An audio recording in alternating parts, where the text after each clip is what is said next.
సమాజంలో ఉన్న మా ఆడబిడ్డలు కావచ్చు, మా సోదరులు కావచ్చు, ఇవాళ వాళ్ళకి చైతన్యం లేదా?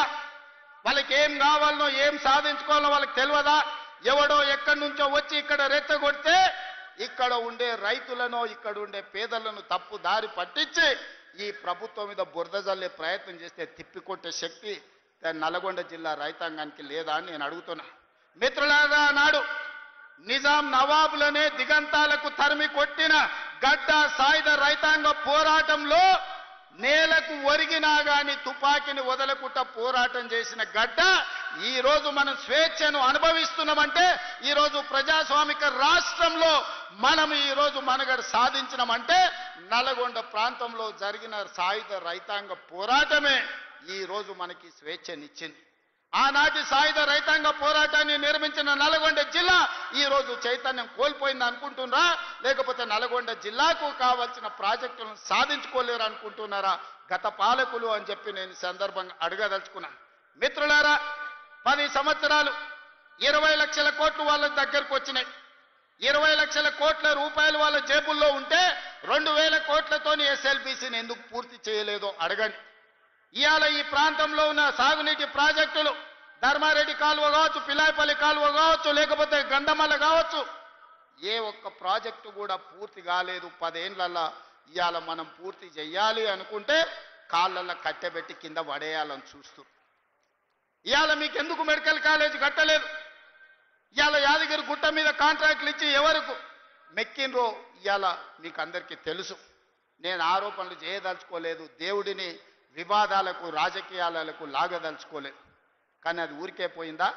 యాదగిరిగుట్ట లక్ష్మీ నరసింహస్వామి దగ్గర జరిగిన అపచారానికి మూల్యం చెల్లించలేదా? మన ప్రభుత్వం ఏర్పడ్డ నాడే బొక్కవోర్ల పడి మక్కెలు ఇరగలేదా? మీకు తెలియదా? చేసిన పాపాలు ఎక్కడికి పోవు, మన ఎంబడే వస్తూనే ఉంటాయి నీడలాక. ఇవాళ పాపాలు చేసింది కాబట్టి మీ పరిస్థితి గట్లయింది. నేను అంటలేని మాట ఆ పార్టీ నాయకురాలే అన్నారు. ఏమన్నారు మిత్రులారా? మా పార్టీలో దయ్యాలు చేరనే. సొంతింటి బిడ్డ టీఆర్ఎస్లు ఉన్నోళ్ళు దయ్యాలని చెప్తుంటే సమాధానం చెప్పలేక దయ్యాల నాయకుడు ఫామ్ హౌస్ లో నిద్రపోతుండు. నేను అడుగుతున్నది బీఆర్ఎస్ కాదు, డిఆర్ఎస్. డిఆర్ఎస్ అంటే దయ్యాల రాజ్య సమితి. అది ఇయాల అది భారత రాష్ట్ర సమితి కాదు, అది దయ్యాల రాజ్య సమితి.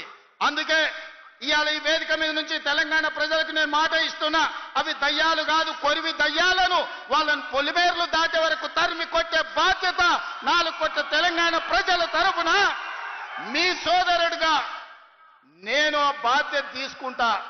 ఖచ్చితంగా ఈ కొరివి దయ్యాలను పొలిమేర్లు దాటే వరకు తరిమి కొట్టాలి.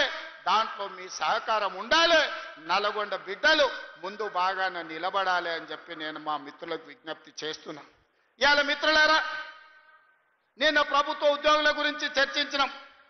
ప్రభుత్వ ఉద్యోగుల సమస్యల్ని పరిష్కరించాలనే ప్రయత్నం చేసినాం.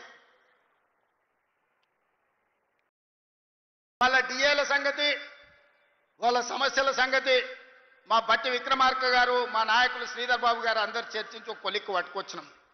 ఇవాళ మాట్లాడుతున్నాడు వాళ్ళ సమస్యలు మీరు పరిష్కరించలేరు. వాళ్ళందరేమో హర్షం వ్యక్తం చేసింది. ఈ ప్రభుత్వ ఉద్యోగులను కుటుంబ సభ్యులుగా భావించి మా సమస్యల పరిష్కారానికి ముందుకు వచ్చిండ్రు. మనస్ఫూర్తిగా ధన్యవాదాలు తెలియజేస్తున్నామని.